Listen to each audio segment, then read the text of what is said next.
My husband spat in my face before his mother and sister, and they applauded. I departed without a word. Yet 5 minutes later, the house trembled when I placed a single call. The entire living room became utterly silent. Can you imagine the sick, burning shame when your own husband spits in your face and his entire family actually claps? That happened to me. And in that gut-wrenching moment, I knew I had to utterly destroy them to save myself. The saliva was still cold on my cheek when I heard it. 3 pairs of hands, clapping in perfect, chilling unison. My mother-in-law, Patricia, in her armchair, that smug, satisfied smile I'd grown to dread over 12 years. My sister-in-law, Janet, lounging on the couch like it was primetime entertainment. And then my husband, David. The man I'd married, loved, supported through everything. Standing there, his face twisted in pure disgust, looking at me like I was something he'd scraped off his shoe. Finally, Patricia purred, her voice dripping with approval. Finally, someone put her in her place. The argument had started over something so stupid, I can barely remember what it was now. Dinner plans? Picking up their dry cleaning? These days, everything I did was wrong in their eyes. I was too slow, too fast, too loud, too quiet. They thought I breathed wrong. And then David just walked over to me and spit, directly in my face. No warning, no escalation, just pure, calculated humiliation. The wetness ran down my cheek and I stood there, frozen. 12 years of marriage, all the small, insidious cruelties that had become our normal. Nothing had prepared me for this. This wasn't anger. This was contempt so complete I ceased to exist as a human being in his eyes. That's what happens when you don't know your place, Janet added, examining her perfectly manicured nails. Maybe now she'll learn to keep her mouth shut. My place? Oh, they had no idea what my place actually was. I didn't wipe my face. I didn't cry. I didn't scream or fight back, or do any of the things a normal person might do when their spouse publicly degrades them. Instead, I did something that surprised even me. I smiled. It wasn't a happy smile. It wasn't even angry. It was the smile of someone who had just realized the game was finally brutally over. You're absolutely right, I said quietly, my voice steady despite everything. Everyone should know their place. David looked confused. This wasn't the reaction he'd expected. He'd grown accustomed to my tears, my apologies, my desperate attempts to smooth things over. For months, every confrontation ended with me backing down, taking the blame, promising to do better. But that woman, the one who apologized for existing, who made herself smaller and smaller to accommodate their growing cruelty, she had died the moment his saliva hit my face. I turned and walked toward the kitchen, feeling their eyes burning into my back. Behind me, I could hear them whispering, probably planning their next move in this twisted game they'd been playing with my life. What they didn't know was I'd already figured out the rules months ago. In the kitchen, I pulled out my phone. My hands weren't shaking. That genuinely surprised me. I thought I'd be falling apart right now. Instead, I felt calmer than I had in years. I scrolled through my contacts until I found the name. Michael, attorney. My brother. He answered on the first ring. It's time, I said simply. Are you sure? His voice was gentle but professional. We'd had this conversation before. We'd planned for this moment. He spit in my face, Michael. In front of his mother and sister. They clapped. The silence on the other end stretched heavy for several seconds. When Michael spoke again, his voice had changed completely. I'll be there in 30 minutes. Don't say anything else to them. Don't explain. Don't argue. Don't apologize. Just wait. I've been waiting for 3 months, I reminded him. I know, he said, and there was a steel in his voice now. And now it's over. I hung up and just stood there in my kitchen. This kitchen where I'd cooked thousands of meals for people who saw me as a servant, where I'd cleaned up after gatherings I wasn't really invited to join, where I'd swallowed my pride so many times I'd forgotten what it tasted like. The house was eerily quiet now. No more whispered conversations. No satisfied laughter. Just silence. I walked back toward the living room, and that's when I saw them. All 3 were standing in the hallway, their faces pale, staring at me like they'd seen a ghost. Who did you call? David's voice had lost all its earlier bravado. I didn't answer. I just walked past them to the front window and looked out at the street. A black sedan was already pulling into our driveway. Sarah? Patricia's voice was sharp now, laced with worry. Who did you call? I turned to face them. And for the first time in months, I felt like myself again. Not the diminished version I'd become, but the woman I used to be. The woman who had opinions and boundaries and the strength to enforce them. I called someone who knows exactly where everyone's place is, I said. The doorbell rang. The sound echoed through the house like thunder. David, Patricia, and Janet all looked toward the door, then back at me, then at each other. For the first time since I'd known them, they looked utterly uncertain. The doorbell rang again, more insistently. "Aren't you going to answer it?" I asked pleasantly. "It's your house, after all." David moved toward the door with reluctant steps, like a man walking toward his own execution. When he opened it, Michael stepped inside, briefcase in hand, wearing the kind of expression that had made him one of the most feared divorce attorneys in the state. "Good evening," he said, his voice cutting through the silence like a blade. "I'm Michael Peterson, and I represent Mrs. Sarah Peterson.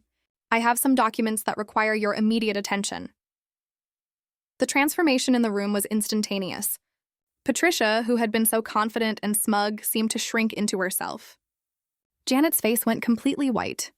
And David, my husband, who had just humiliated me, who had spit in my face like I was nothing, looked like he was about to be sick. "Documents?"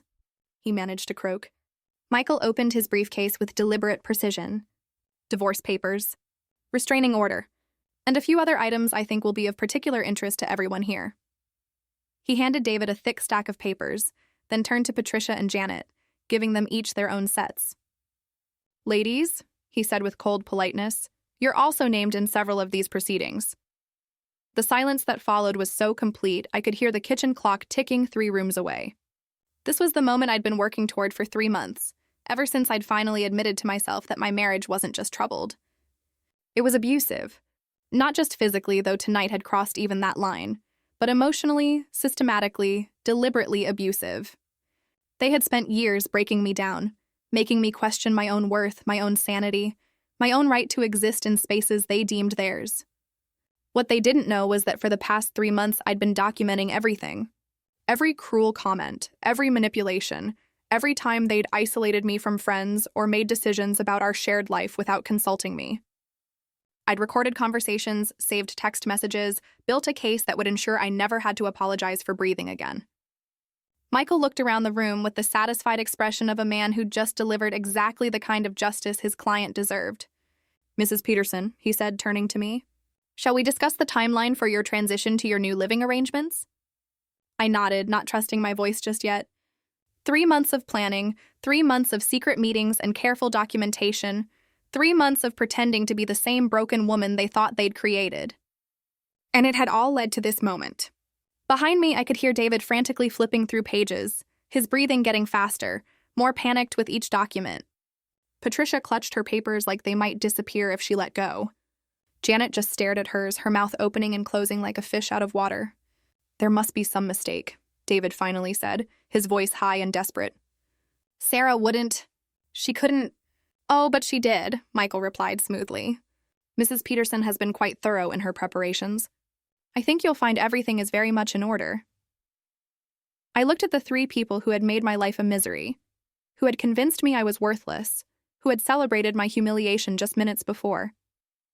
They looked so small now, so powerless. And for the first time in years, I felt like I could breathe again. The next morning, I woke up in a hotel room for the first time in 12 years. The sheets were crisp and white, untouched by the weight of someone else's expectations. For a moment before memory crashed back, I felt peaceful. Then I remembered David's face when Michael had handed him those papers. The way his hands had trembled as he read document after document, each one more damaging than the last. The way Patricia had sunk deeper into her chair. The way Janet had gone completely silent, her usual stream of cutting remarks dried up like a poisoned well. My phone buzzed with texts I didn't bother to read. I knew what they said. Apologies, explanations, promises that things would be different.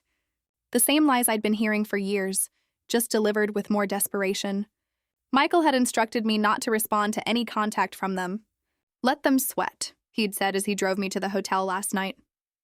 "Let them wonder exactly how much you know and how much evidence you have." The truth was, I had more than they could possibly imagine. It had started 4 months ago with a phone call meant for David. A woman's voice, breathy and intimate, asking if Danny was coming over tonight because her husband was working late again. When I told her she had the wrong number, she'd laughed and said, "Oh, is this the wife?" How embarrassing. That single moment had shattered the last of my illusions about my marriage. Not just because David was having an affair. Deep down, I think I'd always known. But because of how the woman on the phone had spoken about me. Like I was a joke. Something to be pitied and dismissed. I'd hung up without saying another word. But something fundamental had shifted inside me. For the first time in years, I got angry. Really, truly angry.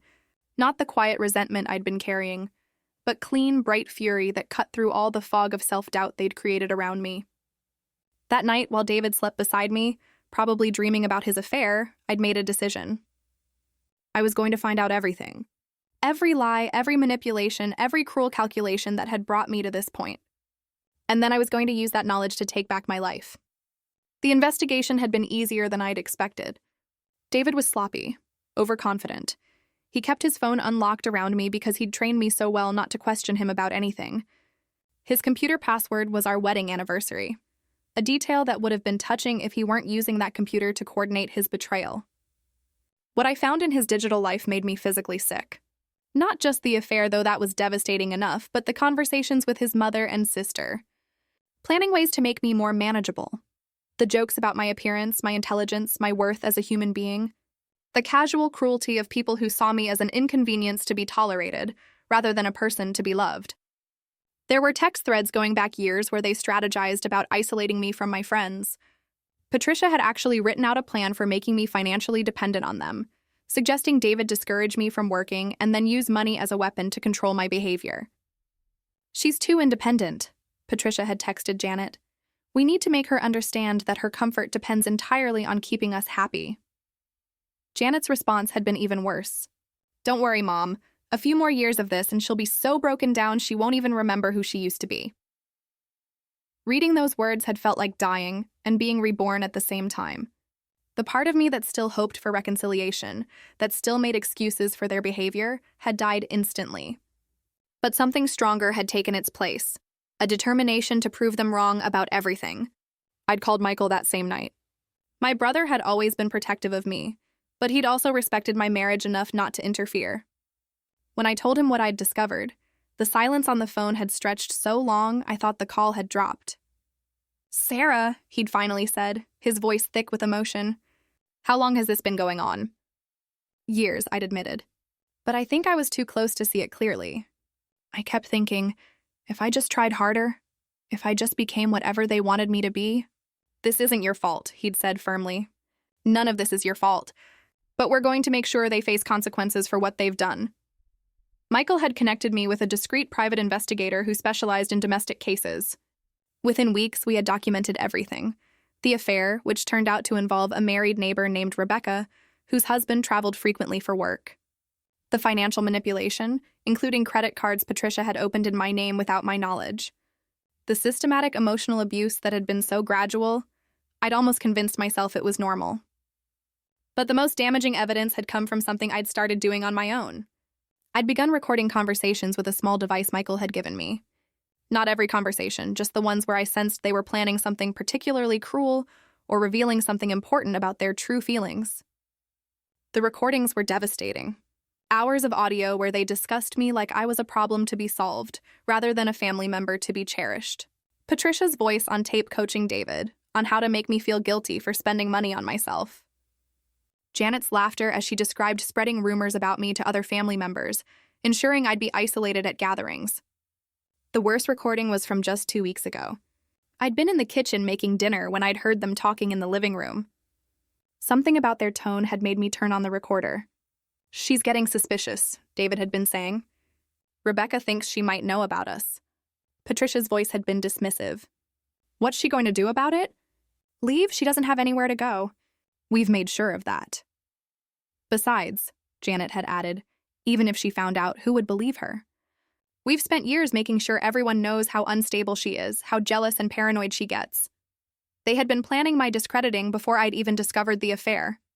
They had been preparing to gaslight me, to make me question my own sanity, to ensure that even if I found proof of their betrayal, no one would take my side. But they had underestimated me. Or rather, they had underestimated who I used to be before they'd spent years trying to erase that person. I was Sarah Peterson, sister to one of the state's most successful divorce attorneys. I had a master's degree in psychology, which meant I understood exactly what they'd been doing to me and how to document it properly. I had friends they didn't know about, resources they'd never bothered to investigate, and a strength they'd assumed they'd completely destroyed. Most importantly, I had something they'd never expected me to develop: patience. For 3 months, I'd continued to play the role of the broken, submissive wife while methodically building a case that would destroy them. I'd smiled and apologized and made dinner and pretended everything was normal, while secretly recording their cruelty and documenting their crimes. The hardest part hadn't been gathering evidence. It had been pretending that nothing had changed, continuing to let them hurt me while I waited for the right moment to strike back. Every insult I'd absorbed, every humiliation I'd endured, every time I'd bitten my tongue when they treated me like garbage, it had all been in service of this moment. My phone rang, interrupting my thoughts. Michael's name appeared on the screen. "How are you holding up?" he asked when I answered. "Better than I expected," I said, and realized it was true. Despite everything, despite the end of my marriage and the destruction of what I'd thought was my family, I felt lighter than I had in years. Good, because they're already trying to retaliate. David called my office at 6 this morning claiming you've had a mental breakdown and demanding we return his stolen property. I laughed. Actually laughed. Stolen property? Apparently, he considers your evidence gathering to be theft. He's also claiming you've been having an affair, which is rich considering the circumstances. Let me guess. Patricia's idea? Probably. She called 20 minutes after David did, suggesting we could all sit down and work this out like reasonable adults. She seems to think this is some kind of marital spat that can be smoothed over with the right conversation. The delusion was almost impressive. Even faced with documented evidence of their systematic abuse, they still couldn't accept that their actions had consequences. What happens next? I asked. Next, they discover that this isn't just about divorce. The financial fraud Patricia committed by opening credit cards in your name carries criminal charges. The harassment campaign they conducted against you could constitute intentional infliction of emotional distress. And David's affair with a woman whose husband is a prominent local businessman might have some interesting social consequences. My stomach clenched with something that might have been guilt. Michael, I don't want to destroy them. I just want them to leave me alone. Sarah, his voice was gentle but firm. They spent years trying to destroy you, systematically, deliberately, cruelly. They celebrated your humiliation. They planned your emotional breakdown. They stole from you, lied about you, and turned your own marriage into a weapon against you. He was right. I knew he was right. But 12 years of conditioning don't disappear overnight. The choice is yours, Michael continued. We can settle this quietly, with generous terms for you and minimal consequences for them. Or we can let them face the full legal and social ramifications of their actions. But you need to decide before they realize how much trouble they're actually in. Through the hotel window, I could see the city waking up. People heading to work, to school, to lives that made sense. Normal lives where spouses didn't spit in each other's faces, where mothers didn't plot against their sons' wives, where families functioned with basic respect and human decency. I wanted that life. I wanted to be one of those people, walking purposefully down the sidewalk, heading toward something good instead of running away from something terrible. What would the quiet settlement look like? I asked. Generous divorce terms, the house, most of the assets, and binding agreements that they'll have no contact with you going forward. They avoid criminal charges and public embarrassment. You get your freedom and financial security. And the alternative? Full prosecution. Public exposure of the affair, the financial fraud, the systematic abuse. They could face jail time, bankruptcy, complete social destruction. I closed my eyes and tried to imagine David in jail, Patricia facing criminal charges, Janet's perfect reputation in ruins. 3 months ago, the thought would have horrified me, but that was before I'd listened to hours of recordings where they laughed about my suffering. I need to hear one of the recordings again, I said suddenly. Sarah, please. I need to remember exactly who they really are. Michael was quiet for a moment. Then I heard the sound of him typing. Seconds later, my phone buzzed with an audio file. I pressed play and heard my own voice first, asking if anyone wanted more coffee.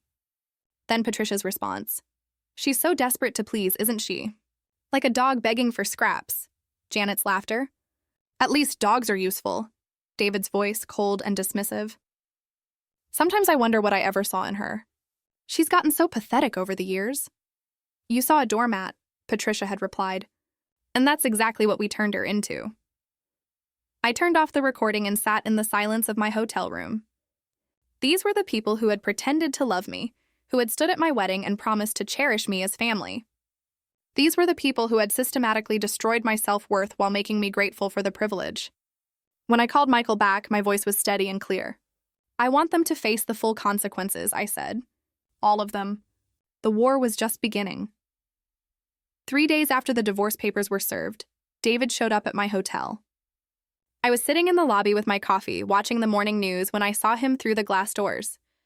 He looked terrible, unshaven, wrinkled clothes, the kind of desperate dishevelment that comes from not sleeping for days. The hotel staff tried to stop him, but his voice carried across the marble floor as he demanded to see his wife. Former wife, I corrected silently. The papers had been very clear about that. Sarah, please. He was standing 10 feet away from me, close enough that I could see the red rims around his eyes. We need to talk. I looked at him over my coffee cup. This man I'd shared a bed with for 12 years, and I felt nothing. Not anger, not sadness, not even the faint echo of love. Just a mild curiosity about what he thought he could possibly say that would matter now. Simply. He glanced around the busy lobby, apparently expecting privacy for whatever performance he planned. When I didn't move, he reluctantly took the chair across from me. This has gotten out of hand, he began, using the same tone he'd once used to explain why I was overreacting to his mother's latest cruelty. I know we've had our problems. But a divorce? Criminal charges? Sarah, this is insane. I took another sip of coffee. Which part seems insane to you? The part where you spit in my face, or the part where you and your family spent years systematically destroying my self-worth while laughing about it behind my back? His face flushed. Those recordings, you can't use those. Recording people without their consent is illegal. Patricia had clearly done some research and fed him this line. I almost smiled. Actually, in this state, only one party needs to consent to a recording. Since I was present for every conversation I recorded, they're perfectly legal. The color drained from his face. You planned this, all of it. You've been planning to destroy me. No, David. I planned to save myself. There's a difference. He leaned forward, and for a moment, I saw a flash of the man I'd fallen in love with so many years ago. Before his mother had convinced him that loving me was a weakness. Before he'd learned that cruelty could be disguised as strength. Sarah, I know I've made mistakes. We all have. But we're family. Families work through problems together. They don't destroy each other in court. Family. I repeated the word like it was foreign. David, do you remember what your mother said when she found out I'd had a miscarriage 3 years ago? His eyes darted away from mine. Of course he remembered. She said it was probably for the best, since I'd probably just raise another weakling anyway. And you, my husband, the father of that lost baby, you just sat there and nodded. Mom was upset. Your mother was cruel, and you enabled her cruelty because it was easier than standing up for your wife. I set down my coffee cup. That's when I should have left. But I stayed because I thought families work through problems together. I thought if I just tried harder, loved you more, made myself smaller, eventually you'd choose me over her. David was quiet for a long moment. When he spoke again, his voice was softer. I did love you, Sarah. I still do. No, I said firmly. You loved having someone to blame for everything wrong in your life. You loved having someone who would absorb your mother's poison so you didn't have to deal with her yourself. You loved having a scapegoat. That's not true. I pulled out my phone and opened the audio app. Would you like me to play the recording from last month where you told your mother that you sometimes wonder if you'd be happier if I just disappeared? Or maybe the one where Janet suggested you could probably get me committed if I became too much trouble? He went completely still. You don't have a recording of that. But I did, and we both knew it. I'd been in the bathroom when that particular conversation happened, and I'd left the recorder on the coffee table. The audio quality was perfect. David, let me make something very clear to you. For 3 months, I documented everything. Every conversation, every text message, every email. I have recordings of your mother coaching you on how to gaslight me. I have evidence of the credit card she opened in my name. I have proof of your affair. including hotel receipts and photos Rebecca sent you that I found on your phone." His hands were shaking now. "Sarah, if this gets out, my job, my reputation, you should have thought of that before you decided to humiliate me in front of your family." I was angry. I said things I didn't mean. I did things I regret. But destroying my entire life isn't going to fix anything. I studied his face, looking for any sign of genuine remorse, any acknowledgement of the years of pain he'd caused. What I saw instead was the same selfish panic I'd seen the night Michael served the papers. He wasn't sorry for what he'd done to me. He was sorry he was facing consequences. Your life isn't destroyed, David. It's just finally being exposed for what it really is. My phone buzzed with a text from Michael. "Rebecca's husband found out about the affair. He's filing for divorce too. Might want to stay away from social media for a while." I showed the message to David, watching his face go ashen. "Oh God," he whispered. "Paul knows." Paul Richardson was a prominent local businessman, the kind of man whose social circle overlapped significantly with David's professional network. The kind of man who wouldn't quietly tolerate being made a fool of. Apparently, Paul hired his own private investigator when he got suspicious. Found everything we found, plus some things we missed. I put my phone away. "Did you really think you could carry on an affair for months in a town this size without consequences?" David buried his face in his hands. "This is going to destroy everything. My job, my standing in the community. Your job at the accounting firm that handles Paul Richardson's business interests?" I asked. "Yes, I imagine that might become awkward." He looked up sharply. "How did you—" "David, you never were as careful as you thought you were. And you certainly never paid attention to what I actually knew about your life." I stood up, suddenly tired of this conversation. "You all made the mistake of assuming I was stupid just because I was kind. You confused silence with ignorance, submission with weakness.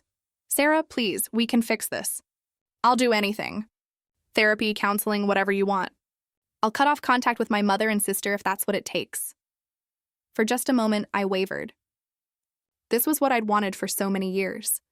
For him to choose me, to put our marriage first, to acknowledge that his family's treatment of me was wrong. But it was too late. Much, much too late. You can't cut off contact with your mother and sister, David, because in about 2 hours, they're both going to be arrested. The words hung in the air between us like a death sentence. David's mouth opened and closed soundlessly. "Arrested," he finally managed. "Patricia for identity theft and credit fraud. The credit card she opened in my name constitutes felony fraud. Janet for conspiracy and harassment. It turns out there are laws against coordinating campaigns to isolate and emotionally abuse family members. You can't be serious." "I'm completely serious. Michael filed the charges yesterday. The police are serving warrants this morning."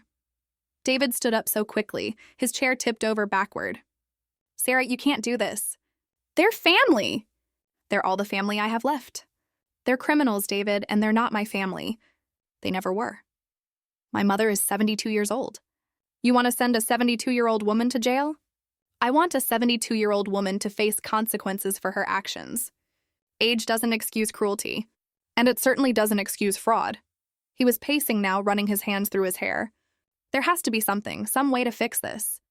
I'll pay back the money. I'll make them apologize." "With what money?" "You're about to lose your job, remember? And apologies don't undo years of systematic abuse." My phone rang. Michael's name on the screen. "Excuse me," I said to David and answered. "Hi, Michael. It's done." Both arrests went smoothly. Patricia tried to claim she was too fragile for handcuffs, but apparently that didn't work. Janet demanded to speak to her lawyer, which is funny since she's about to discover her lawyer has a conflict of interest. Conflict of interest? Paul Richardson uses the same firm. They can't represent Janet in a case where their primary client is the wronged party. I looked at David, who was watching me with desperate eyes, trying to read my expression. "Thank you," I told Michael. "I'll call you later." When I hung up, David was staring at me like I was a stranger. "It's done," I said simply. "Sarah, please." "No." The word came out harder than I'd intended. No more pleasing. No more begging. No more making excuses for people who never showed me an ounce of genuine respect. I picked up my purse and started toward the elevator. "Where are you going?"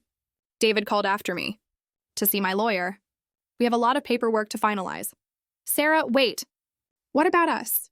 What about our marriage? 12 years can't just disappear because of one mistake. I stopped and turned back to him. He was standing in the middle of the hotel lobby, looking lost and broken, and utterly bewildered by the collapse of the world he'd built on my suffering. One mistake, I said quietly.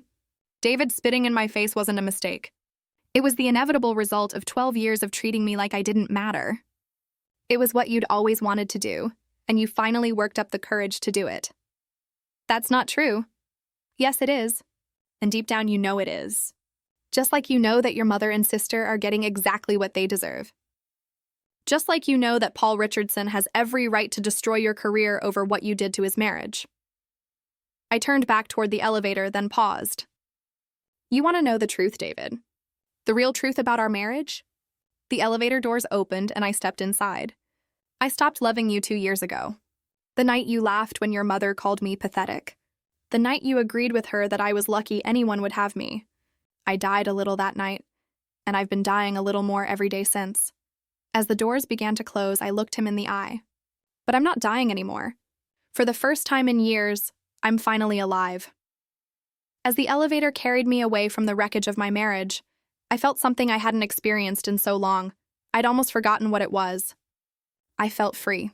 The last thing I saw was David standing alone in the lobby, surrounded by strangers, finally understanding what it felt like to be abandoned by the people who were supposed to love him. It was a lesson he should have learned a long time ago. 2 weeks after Patricia and Janet's arrests, I was sorting through the belongings I'd retrieved from the house when my doorbell rang. I'd finally found a small apartment across town. Nothing fancy, but it was mine, and that made it beautiful. Through the peephole, I saw a woman I recognized, but had never actually met. Rebecca Martinez, David's affair partner. She was younger than I'd expected from the photos I'd seen on his phone. Probably early 30s, with a kind of polished appearance that came from having both time and money to maintain it. I almost didn't answer. What could she possibly want to say to me? But curiosity won out. Mrs. Peterson? Her voice was softer than I'd imagined, hesitant. I'm Rebecca Martinez. I think we need to talk. I opened the door but didn't invite her in. I can't imagine what we'd have to discuss. She looked nervous, fidgeting with her purse strap. I know you probably hate me, and you have every right to. But there are things about David, about the whole situation, that you don't know. Things I think you deserve to hear. Against my better judgment, I stepped aside and let her enter. She took in my sparse apartment with guilty eyes, probably realizing that while she'd been playing house with my husband, I'd been displaced from the home I'd lived in for over a decade. I brought you something, she said, pulling a manila envelope from her purse. Photos, text messages, evidence that might help your case. I took the envelope but didn't open it immediately. Why would you help me? You're the one who destroyed my marriage. Rebecca's face crumpled. No, I'm not. That's what I came to tell you. I didn't destroy your marriage, Mrs. Peterson. David did. And he destroyed mine too. She sat down heavily on my couch, looking suddenly much older than her years. I need to start from the beginning, she said. Because what you think happened between David and me, it's not the whole truth. I remained standing, arms crossed, waiting. 6 months ago, I was having problems in my marriage. Paul and I were seeing a counselor trying to work through some issues. David was my neighbor, and he seemed so understanding, so sympathetic. He told me his marriage was over, that you two were just staying together for appearances. That's a lie. I know that now, but at the time he was very convincing. He said you'd grown apart, that you barely spoke anymore, that you'd both agreed the marriage was dead, but neither of you wanted to go through the hassle of divorce. I felt a familiar flash of anger. Even in his affair, David had been rewriting our history to make himself the victim. He showed me text messages, Rebecca continued. Conversations that he claimed were between the two of you, where you both agreed to see other people discreetly until you could figure out the logistics of separating. He forged text messages. I think so. I mean, I never questioned them at the time, because they seemed to fit with everything else he was telling me. He was so detailed about your supposed arrangement. So matter-of-fact about it? Rebecca opened her purse and pulled out her phone. But then last week, after Paul found out and confronted me, I started really thinking about those messages, and I realized I'd never actually seen them on your phone. David always showed them to me on his phone, claiming he'd screenshotted them. She handed me her phone. showing me a series of text messages allegedly from me to David. "These aren't from me," I said immediately. "Look at the phone number. That's not even my number. I know. I figured that out when I tried to look up the number online. It doesn't exist. David created fake conversations to convince me you were okay with the affair." The calculation behind that deception was breathtaking. David hadn't just cheated. He'd constructed an elaborate lie to manipulate Rebecca into participating in his betrayal.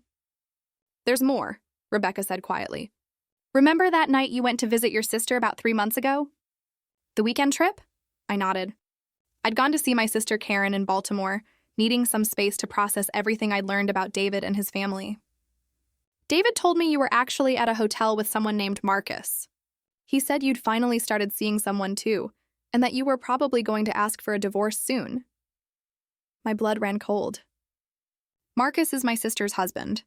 I was visiting my sister and her family.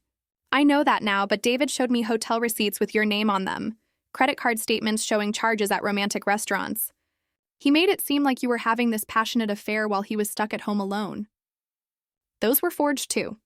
They had to be, because now I know you weren't having an affair at all. You were just trying to survive what he and his family were doing to you. Rebecca's voice broke slightly on the last words. "Mrs. Peterson, I need you to understand something. I'm not a homewrecker.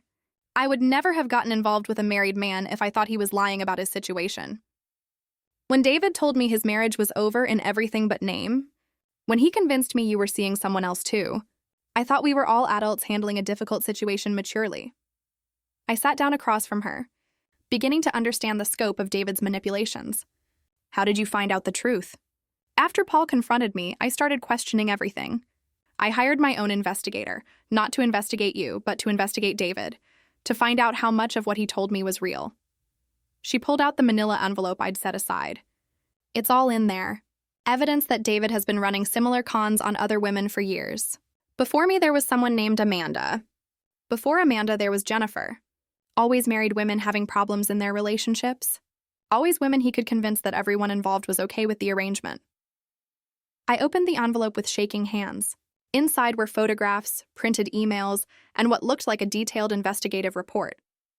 David is a serial cheater, Mrs. Peterson. And more than that, he's a serial manipulator.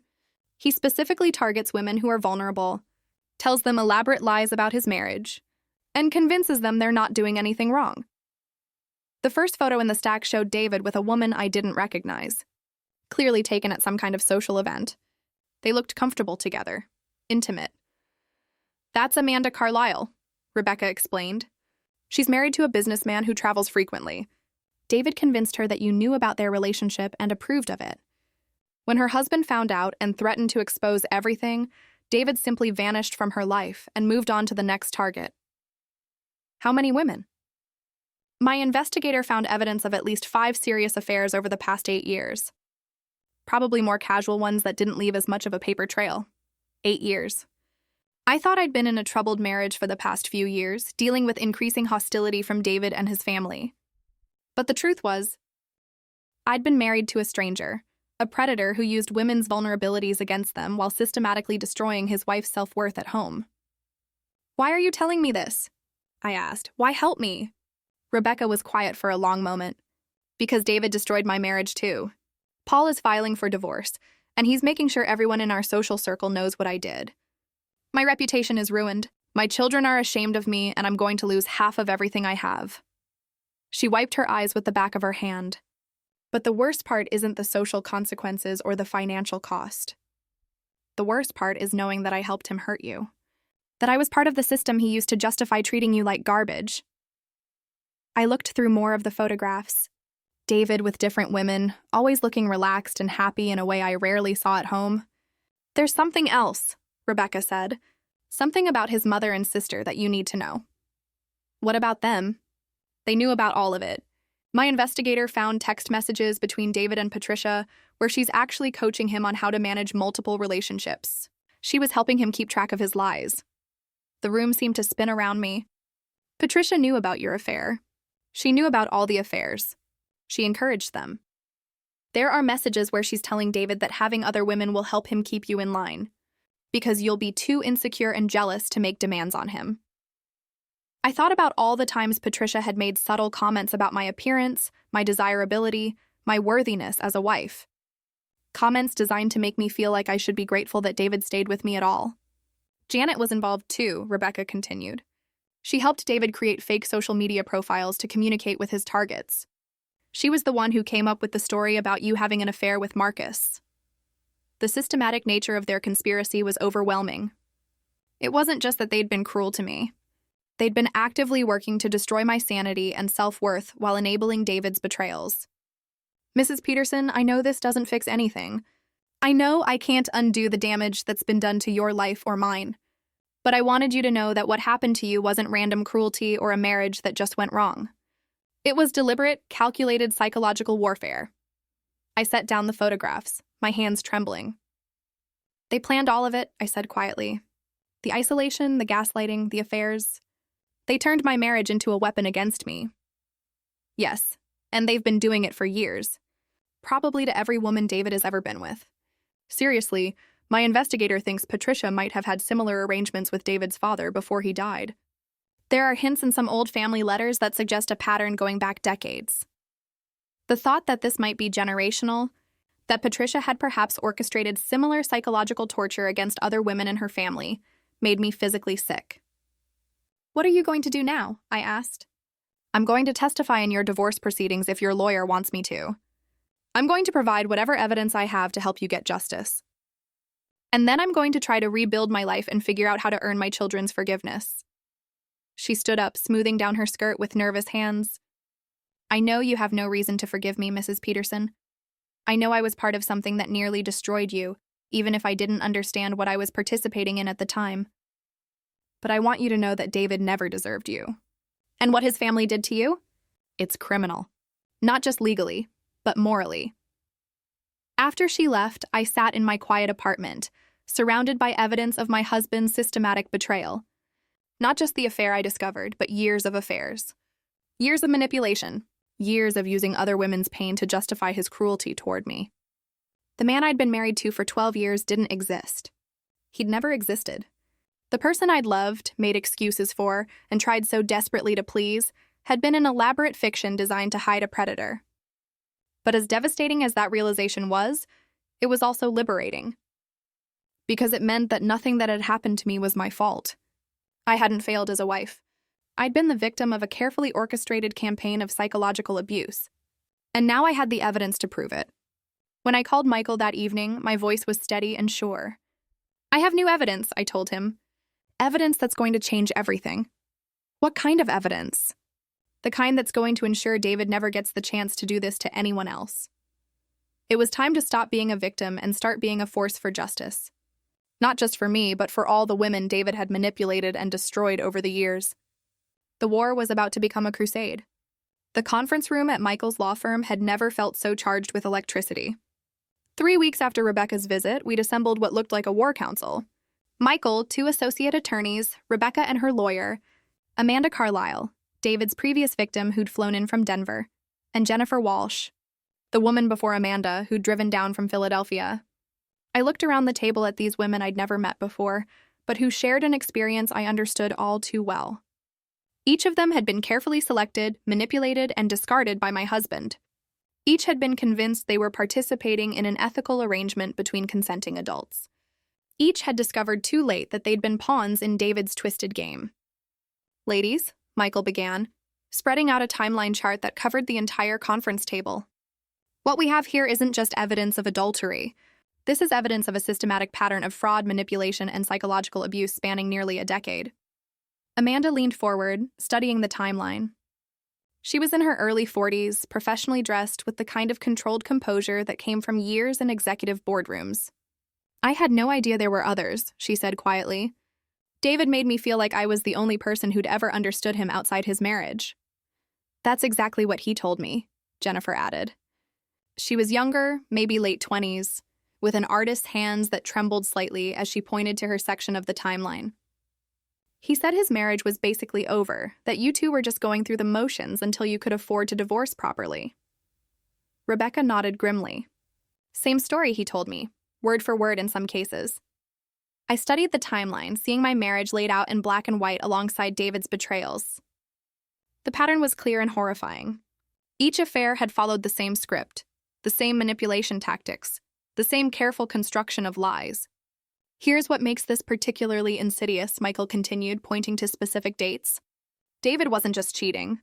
He was using each affair to justify escalating abuse at home. Look at the timeline of Sarah's recordings. He pulled out transcripts of some of the conversations I'd recorded. Every time David started a new relationship, the psychological abuse at home intensified. It's as if having an affair gave him permission to treat his wife even worse. Because it did, I said, understanding flooding through me. He felt justified in his cruelty because he'd convinced himself I deserved it. After all, if these other women found him charming and desirable, the problem had to be with me. Michael's associate, Lisa Chen, pulled out another set of documents. But here's where it gets even worse. We found evidence that Patricia and Janet weren't just enabling David's affairs. They were actively recruiting his victims. The room went silent. What do you mean, recruiting? Amanda asked. Lisa opened a laptop and projected an image onto the wall. It was a screenshot of a social media group called Marriage Support Network. Patricia created this private Facebook group 3 years ago, Lisa explained. On the surface, it appears to be a support group for women having marital difficulties. But look at the member list. She clicked through several profiles. Jennifer, you were a member of this group in 2019. Amanda, you joined in 2020. Rebecca, you were added in 2022. I felt sick. They were hunting for vulnerable women online. It gets worse, Michael said. We've analyzed the group's activity logs. Patricia and Janet would identify women who posted about marital problems, particularly women whose husbands traveled frequently or who seemed isolated from their families. He clicked to another screen showing private message threads. They would befriend these women, offer support and advice, and gradually introduce the idea that sometimes marriages need flexibility to survive. They'd share stories about couples who'd found happiness through discreet arrangements. Jennifer's face had gone pale. I remember Patricia messaging me privately after I posted about feeling lonely while my husband was traveling. She was so understanding, so supportive. She told me about a friend of hers who'd found companionship with a married man whose wife was okay with the arrangement. She told me the same thing, Amanda whispered. Made it sound so mature, so civilized. Rebecca was staring at the screen in horror. They were grooming us, like predators groom children. That's exactly what they were doing, Michael confirmed. And once they'd identified a potential target, they'd arrange for David to accidentally meet her at the grocery store, at community events, always in situations that seemed completely natural. I thought about all the times Patricia had insisted on accompanying me to social events, all the women she'd chatted with while I stood silently by her side. Women I'd thought she was just being friendly to. How many women? I asked, afraid of the answer. Lisa consulted her notes. We've identified 12 women who were members of the support group and had subsequent contact with David. Of those, 5 definitely had affairs with him. We're still investigating the others. 12 women. 12 marriages potentially destroyed by my husband and his family's systematic manipulation. There's something else, Michael said grimly. We found evidence that Patricia has been running similar schemes for years, possibly decades. Before the Facebook group, she used church groups, community organizations, even PTA meetings to identify and target vulnerable women. He pulled out a box of old letters and documents. These belonged to David's father. After he died, Patricia kept all his papers hidden among his business documents. We found correspondence that suggests he was also involved in extramarital affairs, all following the same pattern. I picked up one of the letters, dated 23 years ago.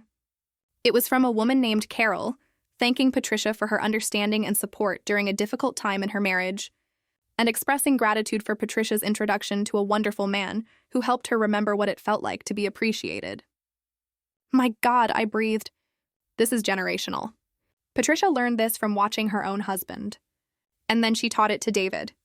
It's a family business, Rebecca said bitterly. Destroying marriages and manipulating women is literally the family business. Amanda stood up abruptly and walked to the window. Do you know what the worst part is?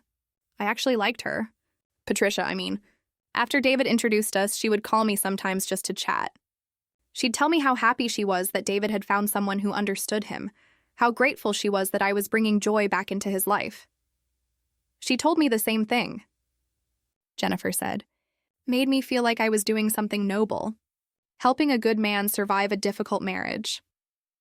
I remembered Patricia's knowing smiles, the way she'd sometimes pat my hand sympathetically after David had been particularly cruel. She was getting satisfaction from both sides.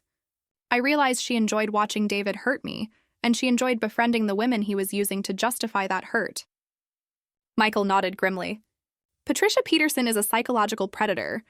She feeds on the destruction of other women's lives and relationships, and she's been doing it for decades.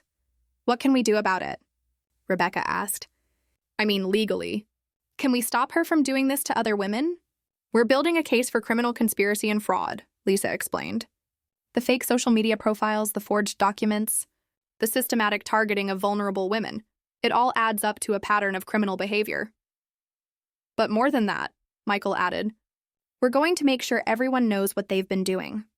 Every woman in that support group, every community organization Patricia has been involved with, every church and social club, they're all going to learn exactly what kind of predators they've been harboring.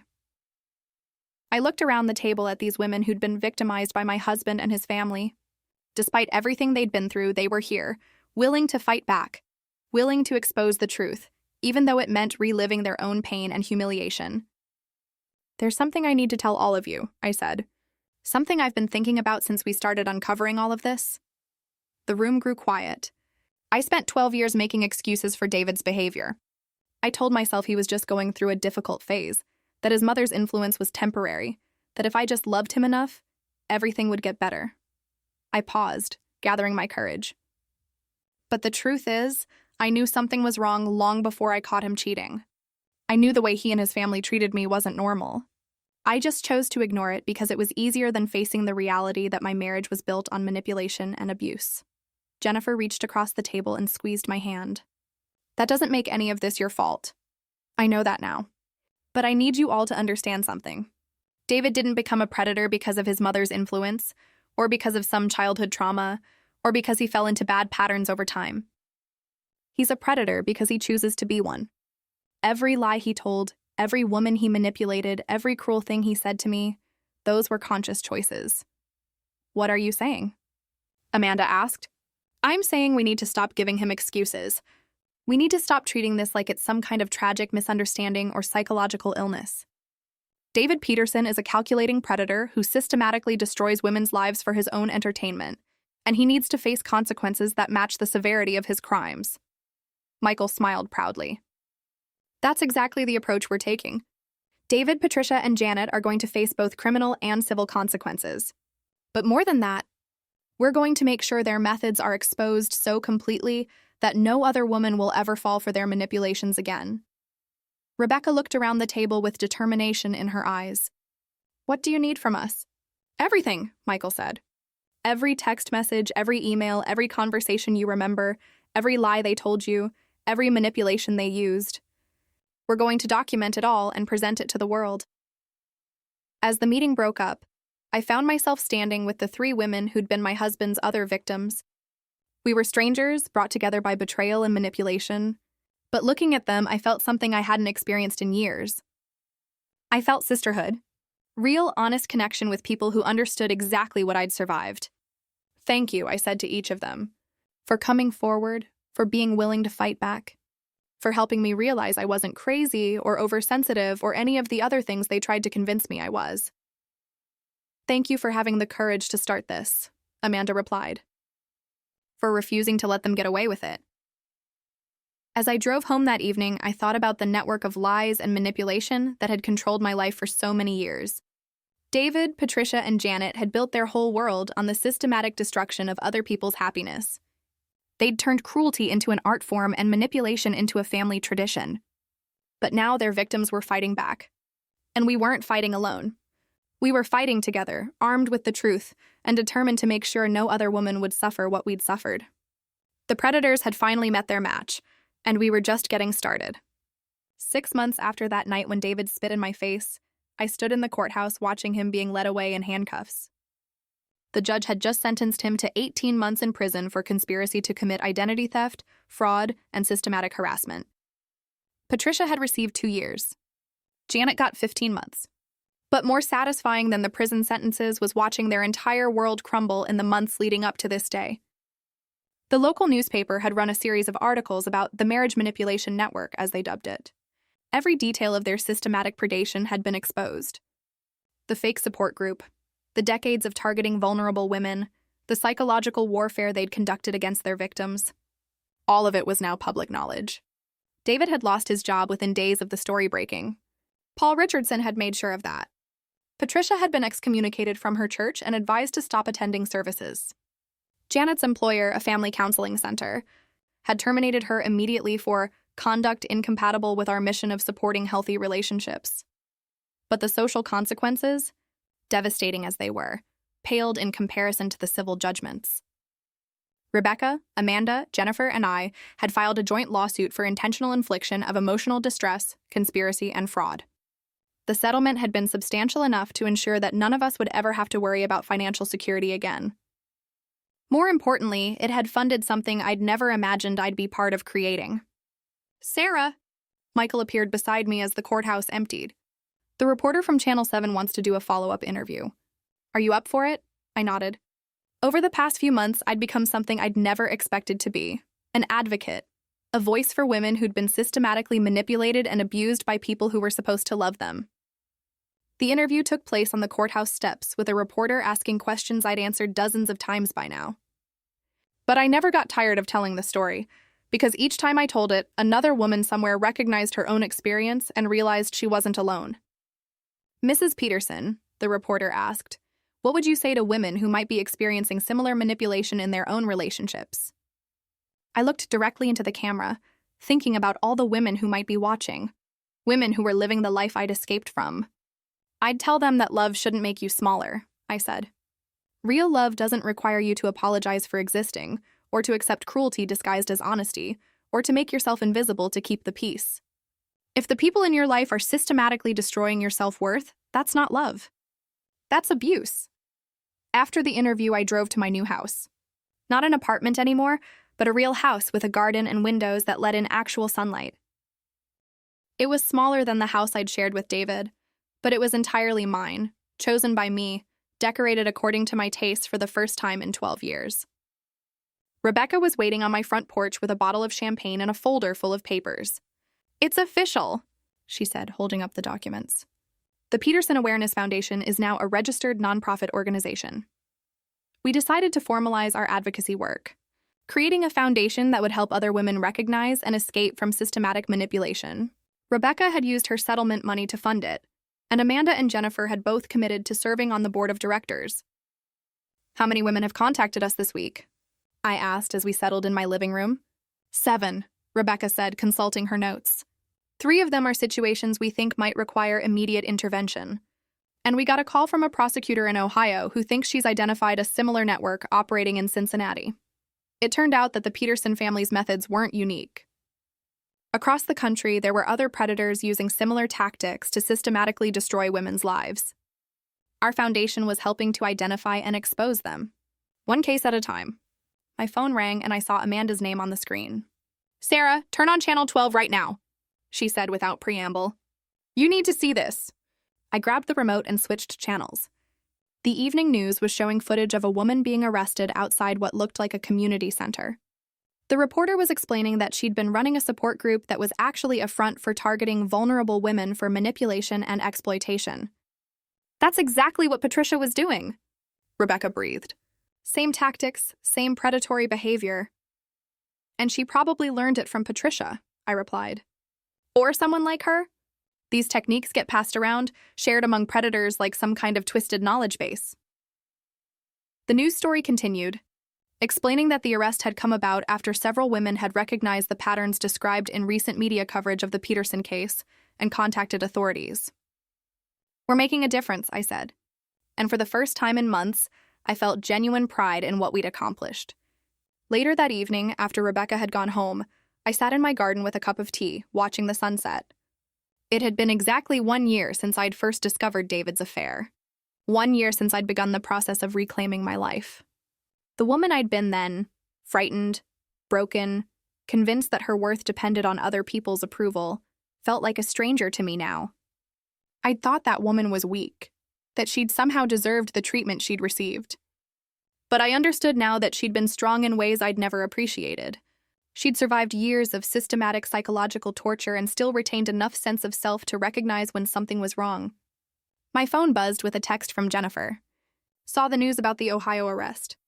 We're really doing this, aren't we? We're actually changing things. I typed back. We're just getting started. And it was true. The Peterson Awareness Foundation was already working with law enforcement agencies in 6 states, helping them identify and prosecute similar networks. We'd created educational materials for counselors, social workers, and clergy to help them recognize the signs of systematic manipulation. We'd established a confidential hotline for women who thought they might be victims. Most importantly, we'd refused to be ashamed of what had happened to us. Instead of hiding our experiences, we'd turned them into weapons against the people who'd tried to destroy us. A year ago, I'd been a woman whose husband spit in her face while his family applauded.